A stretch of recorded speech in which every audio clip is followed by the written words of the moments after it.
Let us move to the capability of campaign management. When you are talking about campaign, just know that campaign has to do with a marketing cloud, anything that has to do with campaign. And in campaign, there is a campaign curation, campaign hierarchy, campaign members, member tracking, member status, member segmentation, lead and lead opportunity associations, lead opportunity influence, rate of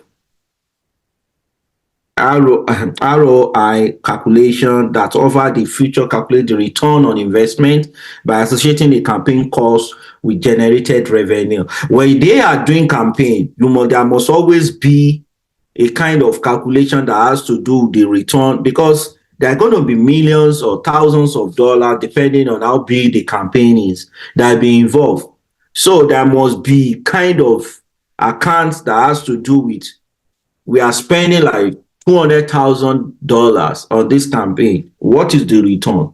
So all these fields, what your business as a Salesforce administrator is that you put all those fields that you need in the right perspective that will bring sales, that will make your marketers to market smarter and faster. They're your sales rep to make them to make sales smarter and faster for your company. Those are the things. But when you talk about campaign, you have it under marketing cloud, campaign curation, management to enable the creation of marketing campaign within the Salesforce in terms of campaign objective, budget, start of the campaign, end of the campaign. Those are the kind of information that you have under there. Then you have campaign hierarchy. They support the organizational campaign to hierarchies, allowing for management of complex multi-channel campaign and sub-campaigns. Now, when you are doing a campaign now, there are different campaigns going on within your org. What will help you to categorize your campaign is the campaign hierarchy that will really say, okay, this campaign is coming from this particular rally, or is coming from radio, is coming from web, is coming from social media, campaign, marketing campaign. It all depends where the campaign is coming from. Then lead and lead opportunity translation. These are two providing insight on how campaign influence lead and opportunity curation and conversion. We have reporting and analytics as well, whereby you'll be able to run report on your campaign. Then a scenario in sales team managing software sales opportunity. These are kind of scenario cases I just created here. That is what we also call lead scoring, whereby this is a tool that you implement that will help you to model prioritize lead. In this case, when you have lead, it's not all the lead that will be converted. So lead scoring is a tool that is going to help you to prioritize your lead. Okay, you can now put your lead score to be on scale 1 to 10. The one that is 1, you can say 1 to 3 have a very low score. But the one that is like maybe 9, let's say it's on scale of 1 to 10 now. The one that is like 9, 8, 10, you categorize it as a very hot one that need an attention immediately. So what lead scoring helps you to do is to help you to kind of prioritize your lead, so that it's not all the leads that this is a kind of tool you also make available.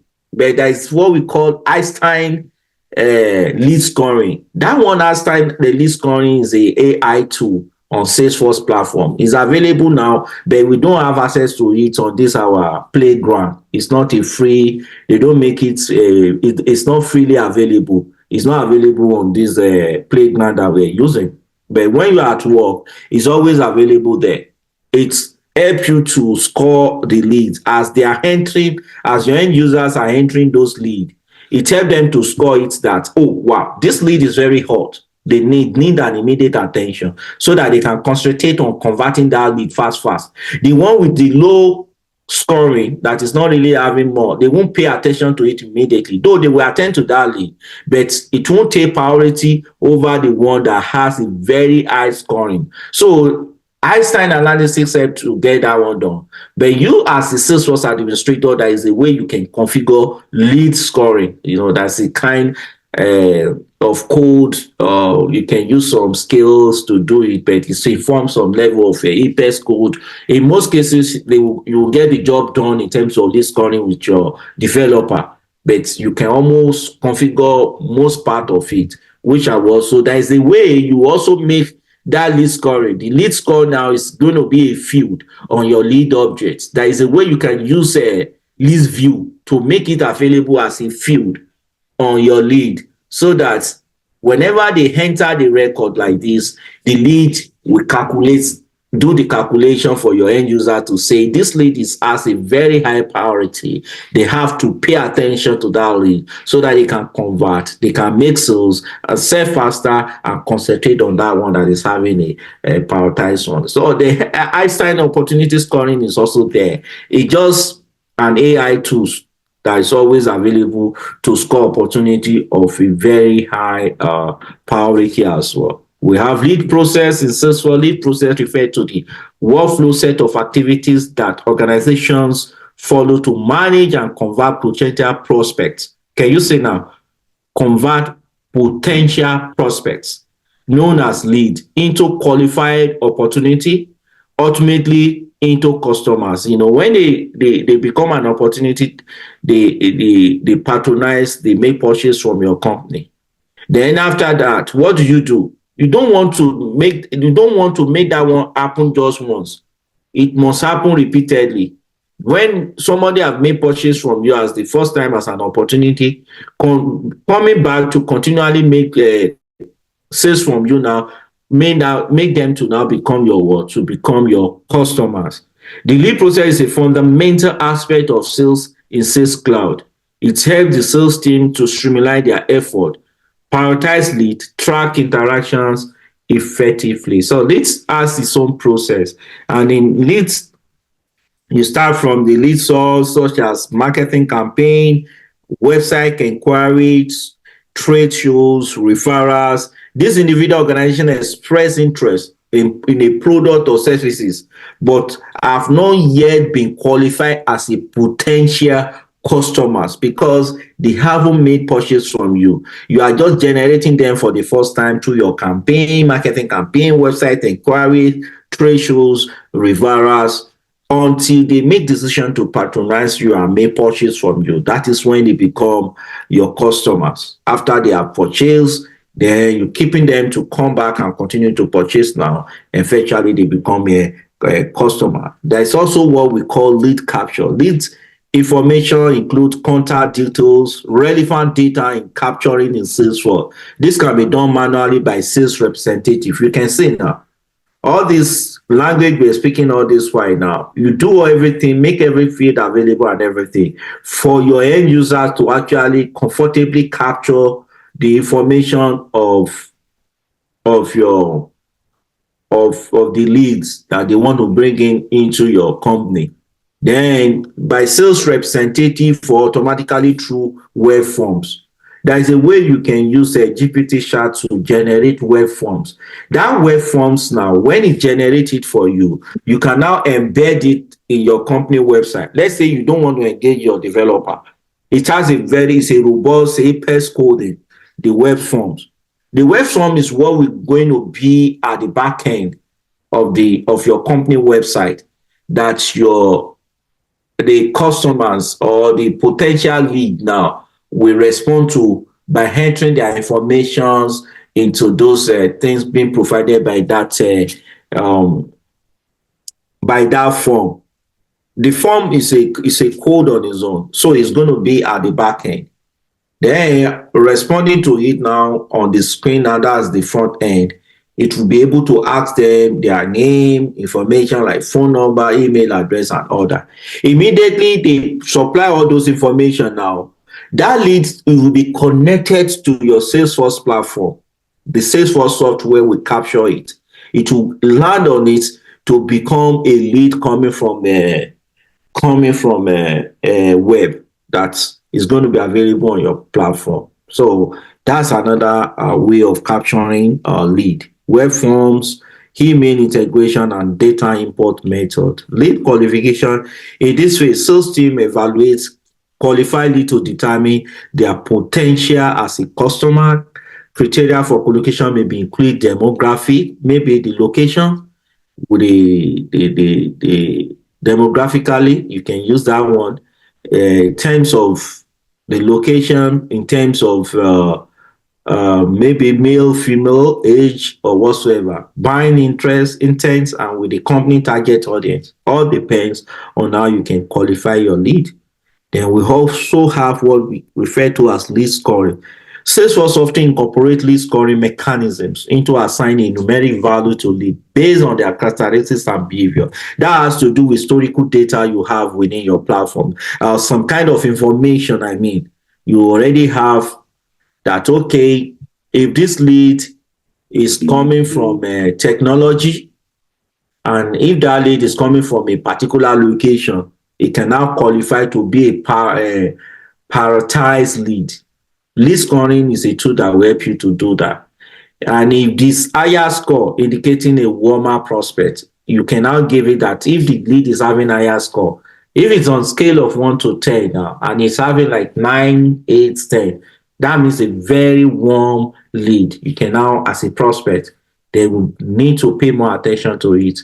Then there is what we call lead assignment. Qualifying and score lead are assigned to a specific sales representative or team for a further engagement. Sales lead assignment rule can automate the process based on predefined criteria. We're going to configure lead assignment. And that lead assignment we're going to configure, we're going to assign it to users on our platform. What it simply means is like when that lead is coming from the web, when the lead is coming from your platform, there is a way you configure a lead assignment that will assign that lead to a particular user to say, okay, this lead, if it is a lead, if this lead is the annual revenue of this lead is equal to or greater than $1 million, it should be assigned to Bratayo. Bratayo is a sales rep within the company. You as an administrator, let's say Stadolapo is an administrator, will configure the platform in such a way that, okay, and it will configure lead assignment that any lead that is up to $1 million should be assigned to Bratayo. Immediately you configure lead assignment. As that lead is coming, Bratayo will receive an email as a sales rep that this lead has been assigned to you. That is an automation that is getting that job done. You've just built in the criteria. We're going to build something like that. Then we'll be assigning it to the end user. The end user will receive an alert. So any lead that is within, that is coming into the company, and that lead is within the threshold of $1 million, automatically it will be assigned to Bratayo. That's what it means. And you as an administrator, you be the one to configure just a tool, an automation tool like that will make something like that happen within your Salesforce platform. Lead nurturing, not all leads are immediately ready to make purchase decision. You know, we all know that we have been doing one way or the other, would have done business. You generate lead, but not all of them will make purchase from you right at the moment. You need to nurture your lead so that it's going to be converted to a business, a long customers doing business with you for a very, very long time. Just as well, you need to nurture lead by sending targeted communication, such as emails, content to educate, maintain, and engagement. Definitely. Then you also do conversion when lead shows a genuine interest in purchasing. You can be converted into contact. Can you say now? When leads shows genuine interest in purchasing, it can be converted into what? Contact, account, and opportunity in Salesforce. This signifies that the lead is now qualified prospect with the potential to become what? A customer. That is the sales process we're talking about. You manage the opportunity. The real thing that the rate center activities of Salesforce that happen to be what? Customer relationship management. Salesforce CRM capability come into play as this sales process advances. It helps to manage customer interactions, track communication history, provide comprehensive views of the customer journey. Then after all these stages, after the sales process and everything is going to end at reporting and analytics. Reporting is going to help the business to provide robust reporting analytic tools to monitor the effectiveness of the lead process.